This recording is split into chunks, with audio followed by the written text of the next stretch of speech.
say we're from Nevada, but I feel like we should say we're from Nevada. I would say we're Reno High School. Oh, just From is Reno, that Nevada. cute? I would say Reno High School from Reno, Nevada. Okay. Good afternoon. We're Reno High's Unit 2 from Reno, Nevada. My name is Nicole Flangus, and I'll be attending the University of Southern California. My name is Michael Huang, and I'll be attending the University of Denver. My name is Brooke Erickson. I'm going to UNR. That sarcasm, Brooke, is No, it wasn't. that had so much. I'm trying so hard. I'm going to the University of Nevada. Give her kisses. Go ahead, Trev. My name is Trevor Livingston, and I will be attending Middlebury College, Where's that? Vermont. Very nice. You and Bernie, huh? My name is Reagan Dreiling, and I might be attending Willamette University. And our unit coach is Lieutenant Colonel Scott Marriott, and our teacher is Mr. Richard Clark. We have this question on the Northwest Ordinance. When you're ready, you may begin. Time right there. In his book, Culture and Imperialism, Edward W. Said asserts, just as none of us is outside or beyond geography, none of us is completely free from the struggle over geography. That struggle is complex. It is not only about soldiers and cannons, but also about ideas, about forms, about images and imaginings.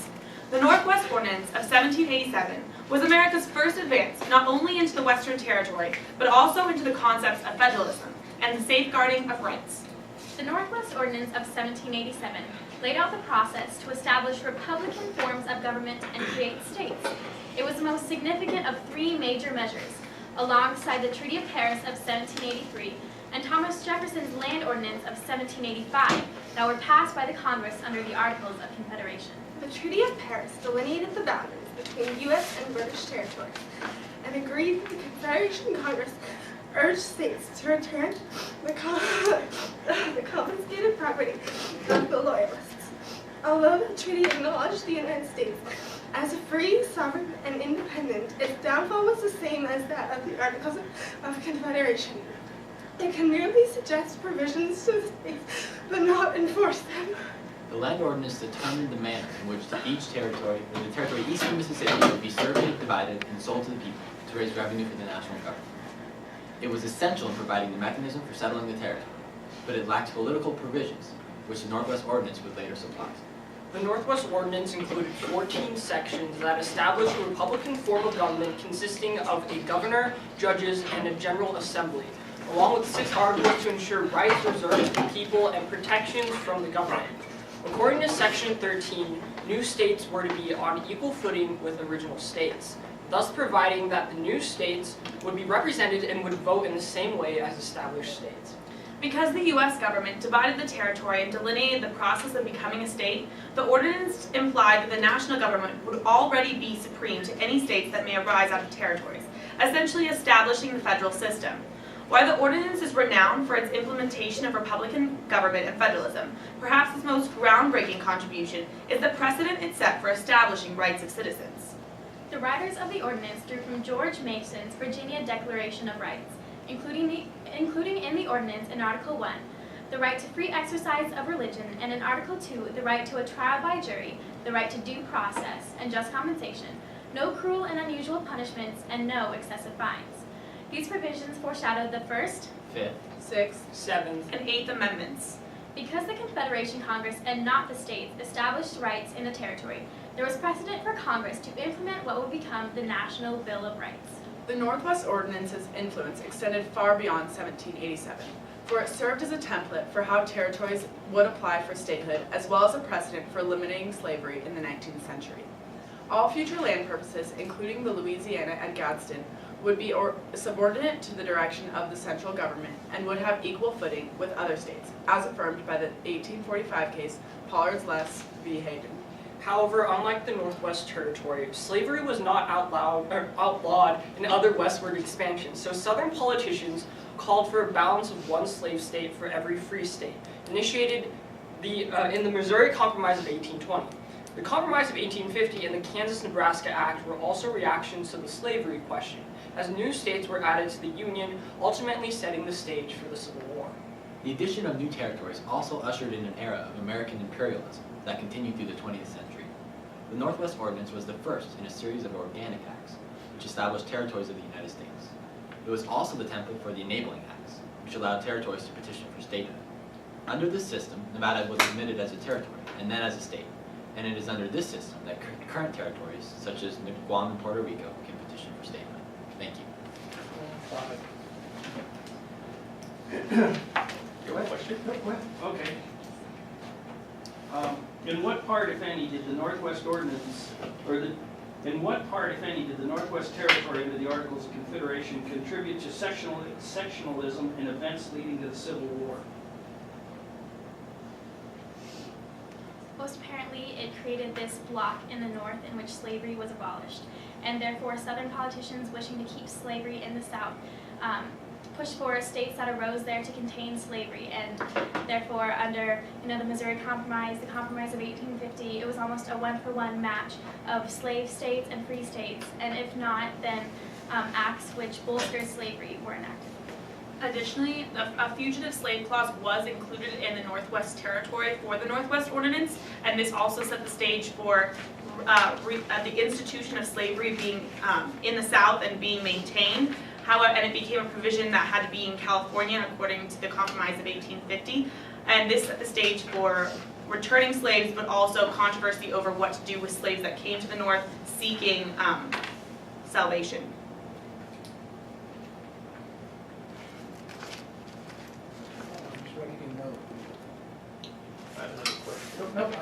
The Northwest Ordinance declares religion, morality, and knowledge being necessary to good government and the happiness of mankind. Schools and the means of education shall forever be encouraged. Does this conflict with the ideas set forth in the First Amendment and how? I would say that it doesn't conflict with the ideas set in the First Amendment, just because in the Northwest Ordinance it was stated that religion is necessary for the preservation of basically, in that territory. So in the First Amendment, the religious freedom part of it goes in with that fact, stating that it is really important for religion to be a thing within the United States. So. Under the Northwest Territory, states were also left up to decide matters concerning areas such as education and religion, and especially after Brandenburg v. Ohio, rights in the First Amendment were not even incorporated to states. Also in Federalist Paper 17, Alexander Hamilton argued that that governments geographically closest to the citizens, they would tend to be attracted to the most. So they gave the power of education to the governments because they believed that the people would support that more. In terms of religion, they didn't designate which religion would have to be practiced. So arguably it doesn't infringe on the First Amendment's freedom of religion clause, and in fact it ensures it because it doesn't designate to one institution. However, they did have a partiality towards Christianity, but there was no designation within the law, so it does not, in my opinion, go against the First Amendment's freedoms. As long as it's Christianity, what do you think the founders would have felt about Hinduism or Which one? Buddhism? Which It's a founder? hard question to ask because you would ask that same question, how do they feel about slavery? A lot of people didn't see it as morally wrong, so to ask them to see a religion which they deemed as part of their culture as morally wrong or unsound, it's hard to make a parallel, but within the law, within the writing of the law, they did not designate one religion wrong, so I think they saw a future for freedoms of religion within that clause. Whether they subconsciously understood that or not, I'm not sure, but the law itself does not prevent other religions from being practiced. What about the freedom not to believe in any religion? What about atheism? You answer. No, it's okay. Gee, answer. No, I'm not ready yet. This is your spot. Yeah, This is all Bill Rice right now. Gee, Yeah, go. that's No, what I'm no, thinking. don't ever run out. I'll get my time. I've got my 10 minutes to go still. Personally, I'm an atheist, so this hits real close to home. But I think that during the time period, in the beliefs of their culture, morality was part of religion, and in fact, with the Calvinism religion, applying yourself within the workforce and applying yourself within the community was how you affirmed that you were going to go to heaven. So in the sense of morality and involving people within their community and in their local government, this was a staple of their culture. And so applying a clause like education, but also including religion, is something that I understand why they would apply it. However, atheism definitely was not accepted back then. That's very clear. I'd like you to comment on this statement. I'm going to change the focus a little bit. And do you agree or disagree with this, and why? The policy developed in the Northwest Ordinance was the most democratic colonial policy the modern world has ever known. Do you agree or disagree with that, and why? I would disagree with that statement because the people who decided on the Northwest Territory did not include women or African Americans. So to say that it was democratic would be really just false because it wasn't by the people. It wasn't at all. I also disagree with the idea that it's the purest form of democracy, because the federal government already had instituted their control over the states that weren't even states yet. They were just territories, and the people were subject to the form of government that they had instituted from millions of miles away. And this set the stage for further subjugation of peoples in the Philippines and in Puerto Rico. However, it did institute a form of government that did give a compelling voice to the people with their assembly and electing a governor in charge. So it was a step towards promoting a republican democracy, not a pure democracy, but a republican democracy. I'm going to ask the question one at a time. When the framers finished the Constitution, when they ratified it, did they fail the people and the states by not making education a right at the national level, as they did so clearly in the Northwest Ordinance? No, they did not fail them. The states, in Federalist 14, Madison outlines that the states will deal with more localized concerns like education, and it is reserved police power, and that they will better understand the needs of their citizens. But in national surveys, Nevada is 50th in the nation. The very state we live in, you are now representing at a national level, is at the very bottom of education. Mississippi is at the bottom of education. Maryland, where we're going, is 1-2 in the nation in education. I mean, did they fail the people by giving the states this fundamental thing that they clearly outlined in the Northwest Ordinance? The states were already established to protect the rights of the people. The Northwest Ordinance was a territory without an established government to protect the rights of the people and to protect them in the sense of providing them education. So what about the Constitution, which is a brand new form of government, which totally eradicates state power anyway? No, they did not. I don't. Can I jump in? Yeah. Right. They did not fail the people because the framers intended states to be laboratories of democracy. And we see in the modern day that programs such as Common Core, which are state-run initiatives, can be adopted by other states and improve this. And so forms of education can either thrive there or they can fail there. And this is why the national government did not institute education that could possibly fail. Madison would disagree, because in the original Bill of Rights, he gave freedom of conscience. Yes, that was one of his rights that he listed. Right, so, and that's the point I was trying to get to, is, You can't I protect can freedom too. of conscience. why In can't a you? court of law, how would you? I don't know. That's one of the fundamental things he wanted. But you can't legally protect. Yeah. Can you legally protect privacy? I think there are degrees in which you can protect privacy. So you can't protect my conscience? I don't think no. Well, why not? Why not? How? What would you? How would you protect your? How would you know if someone violated? Okay, so how do you know someone violates my privacy? It's when okay, so They've designated like places of privacy, yeah, like it's your clear. home, Yeah. So if someone violates your that, phone. Okay, but when do those What happen? about your person? Your privacy rights are, all abortion rights are based on your privacy right to your person. but like conscience It's is like place, different. It's your person. It's like No, it's it's different. like a whole different level because you don't. It's like What did we define rights to be? Government. Government wrong. So if now we have government getting into the freedom of conscience, They can't. they how can't. can they? Brainwashing? That's not like. That's not a thing? It's That's not a thing, Michael. Tell me that's not a thing, Michael. Okay, this is the thing, but like not so much in the United States. Really? Actually. Really? Now that I think about it, I still don't think. no. I don't understand how you would legally protect your conscience. Like in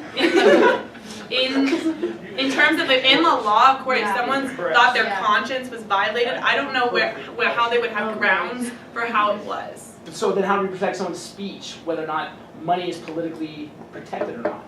when the grounds of it goes to attack somebody and their character on complete falsities, but it's protected because it's speech, because it's political speech. I think it's like more easily recognized when those rights are violated because they're like Exactly. more. So they're like, why can't we protect conscience? I don't know the answer. We'll move on from there. But it's something, it's possible. Yes, this is what I'm saying. Go ahead, Sam, we have to feedback. I was late to the party, so. Everyone can find it. Yeah. Well, you The guys first did question was a little rocky for me. a little scary. Yeah, my Civil War question that I always ask. And one of the things too, remember, you know, the compromise of 1850 threw everything off. Yeah. Because all of a sudden they put California in as a free state and didn't have an offsetting slave state. Well, yeah, and then And they did throw in that thing, well, you know, the fugitive slave thing. I was waiting for you guys to say Dred Scott case, because Dred Scott went into a territory made by the Northwest Ordinance and then was and then was told he wasn't even a citizen, he was only property. So I was waiting for the Dred Scott, but well. other than that. Could you bring Actually, in? that's, I was just circling on the page, because you had to talk. At that point, when we were talking, we had to say Dred Scott. You have to You say have the to say words Dred Dred Scott. Scott. Which one? Good question. When we were talking about the Fugitive Slave Act and How to create like sectionalism. Well, then even like they added Yeah, Nevada you to the Union without the number they originally I talked instated. to you guys about the insular cases, correct? Yes, but I haven't looked them up. Yes. Ray, did you look up the insular cases? The citizenship, follow the flag, following the war of No, 1898. Nevada. Yeah, we were Nevada added had as no a rights state to be a before. state. Before it was. we didn't have a population requirement. 25, yeah, it was 60,000. You're supposed to have We 60,000. were lucky But if we then, had wasn't 25. there like a loophole that because It was a like loophole a If in the the Northwest Ordinance. yeah, like if the Congress agreed it was in the best Yeah, interest, if it they was would in the best allow interest. Well, State and interest. why was it in the best interest? Because the war. mining and They Civil found War, gold and people silver, mining. but they didn't know how much was there. See, that was the problem. They found gold and silver, and they go, wait a second, we can't let this fall in the hands of the Confederacy, so we're gonna make them a state, period. Electoral votes. And they wanted 3 votes.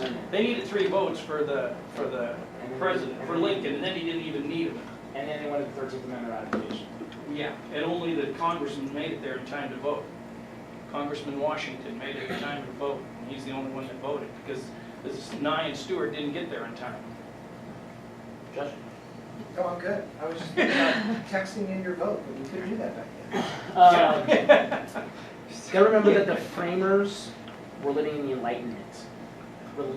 Reason is a major motivation for what is going on in the world, not religion. Right? This is a reaction to the Reformation, Enlightenment. So if you look at what a lot of the framers were reading was Enlightenment thinkers based on reason. There's a whole study of what did Jefferson mean by of nature's God and God of nature.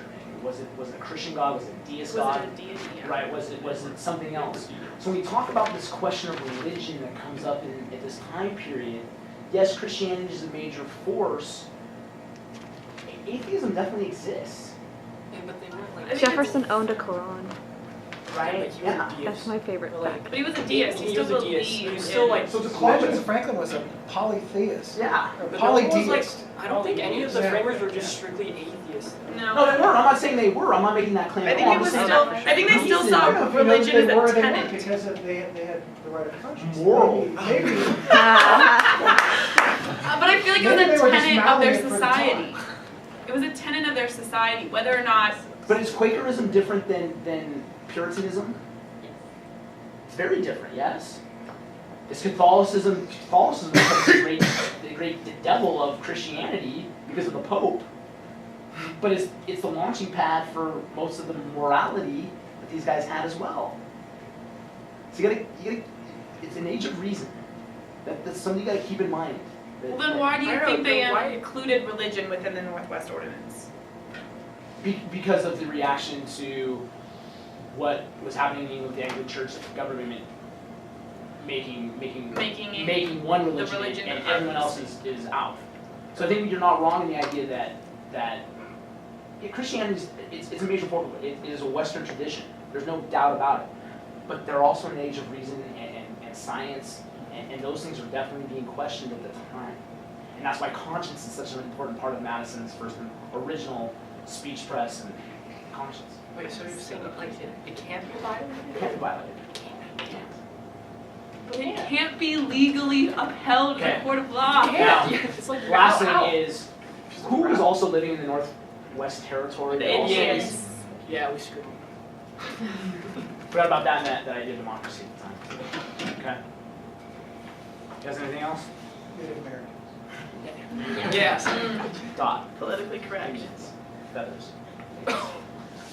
These things will be judged on political correctness. Yeah. And you don't know which judges are. I mean, you don't know where they are, what part of the country they're from, what they think. Yeah. Go. Charter's ready.